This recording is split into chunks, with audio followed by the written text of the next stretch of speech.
Something about 2017 made for some great sci-fi horror content. We got the movie Life that year, a story of 6 scientists aboard the ISS who uncover the first evidence of microbial life on Mars. Of course things go wrong. Even Mr. Loveboat isn't safe from the terror, unless he's swallowing that thing up like Simba sucking down a slug in Lion King. No, definitely the former. Another orally invasive alien is the Typhon from Prey. It's a sci-fi horror game released in the same year. Coincidence? Probably. Anyways, we're taking a quick look at this game today, so let's see what's what. You play as Morgan Yu, who is the CEO of this cool-looking space station called Talos I. Eat your heart out, NASA. Apparently this game is set in an alternate reality where JFK wasn't assassinated. Does that mean the CIA was abolished in this universe? I'm not insinuating anything. I'm just asking questions. Sounds more like Batman. The station is taken over by an organism known as the Typhon, as I mentioned, who just love fucking people in the mouth. Decide whether the station is savable or must be destroyed. The choices you make throughout the game ultimately decide the fate of Talos I, and a few survivors you'll encounter. It's pretty sweet. I've played this game numerous times, and at around 16 hours according to Google, it must have been doing something right. It was advertised as BioShock in space, essentially, because it's basically a carbon copy of it. Down to the special abilities, weapon sets, exploding red barrels, turrets. Yeah, there's a lot there. But I don't care. I can draw boobs on the wall here and it'll stay there all game. A sight to behold.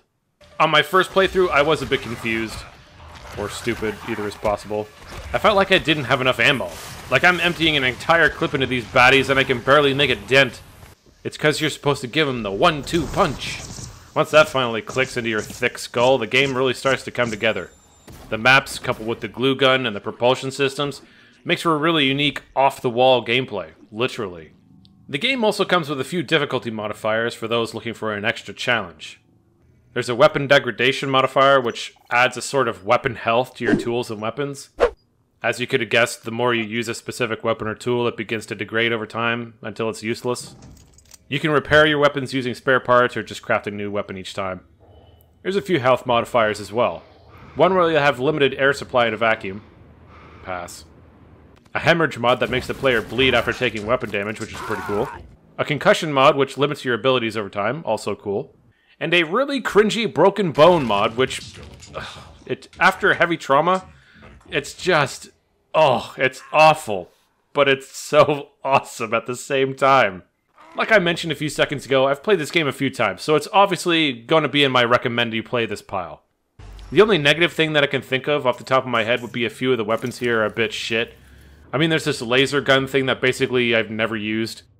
And some throwable weapons that I'd rather just throw in the recycler, because, you know, you can just reuse those resources for things like bullets.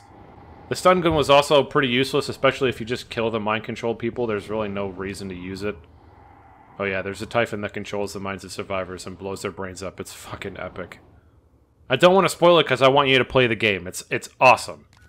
If you do end up getting this game, make sure you buy it on PC because the load screens on console are brutally long.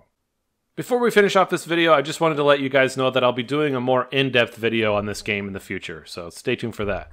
Thank you so much for watching, and don't forget to subscribe for more morbid content. Peace.